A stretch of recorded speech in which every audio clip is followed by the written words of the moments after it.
1906年，由厄普顿·辛克莱撰写的图场出现在各大书店报摊，其中描写的达拉摩牌纯柏油加工场景令公众不寒而栗，一场关于现代食品安全及卫生的运动就此拉开帷幕。大家好，这里是沃瓦的咖啡频道，今天让我们接着来聊1911年的可口可乐咖啡因诉讼案。首先，让我们接回上期的时间线。1895年，舍菲尔的化工厂刚成立。1897年，为了将刺激茶叶逐出美国市场，美国颁布了茶叶进口法案，进口的茶叶碎片和废弃的咖啡豆必须与石灰和辛辣的调味料混合，这使得舍菲尔的生物碱工厂要支付更高的关税及运输费用。即便如此，对于咖啡因的提取依然是有利可图的。1901年左右，阿萨坎德勒找到了舍菲尔，两人达成合作。可口可乐的咖啡因终于有了美国本土工厂提供，德国默克公司的咖啡因垄断就此结束。与此同时，在芝加哥药品加工工业混迹30年的约翰 ·F. 奎尼，在密苏里州的圣路易斯市成立了蒙山都化学厂。起初只有一条糖精生产线。糖精是一种从煤焦油中提取的人工甜味剂。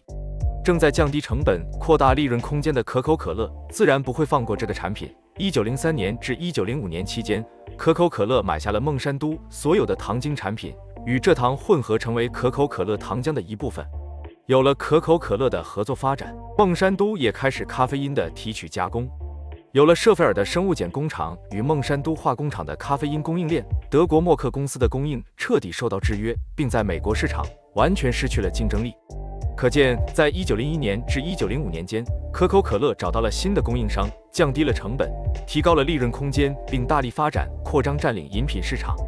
危机也在暗处悄然开始。1902年，时任美国农业部化学局局长的哈维 ·W. 威利带领着化学局的缉毒小分队，调查国民食品供应链中的各种防腐剂和化学添加剂。虽然还没有触及到可口可乐公司，但是想要名留青史的威利与 C.W. 波斯特已经在商界政界对可口可乐中所含咖啡因的危害进行舆论煽动。1906年，由厄普顿·辛克莱撰写的图场出现在各大书店报摊，其中描写达拉摩牌纯柏油的加工场景令公众不寒而栗，爆发了一场公众对食品安全的运动，其中抵制咖啡因的运动也就此拉开序幕。波斯特借助人们对咖啡因的恐慌问题，在报纸上大肆宣扬过度饮用咖啡的人会出现神经紊乱，雇佣写手在各大报纸刊登抵制咖啡因饮料的文章。甚至在1907年，北卡罗来纳州的一位州参议员提出禁止含咖啡因饮料在州内流通的草案，该草案得到了当地极大支持，但是反对者们最终以51-39的微小优势取得了胜利。在阿拉巴马、德克萨斯、路易斯安那等地也提出了类似禁止含咖啡因饮料流通的议案。由于可口可乐的受欢迎程度通常都是被拿来抨击的对象，于是可口可乐成为众矢之的。威利等这一刻已经等了很久了，他曾不止一次地检举可口可乐，称其违反食品和药品法，但都遭到了他在美国农业部上司的阻拦。土场风波及各州相继提出的禁止含咖啡因流通草案，让威利信心大增。他在1908年11月首次提议没收可口可乐糖浆，但却被美国农业部的律师告知证据不足，不能立案。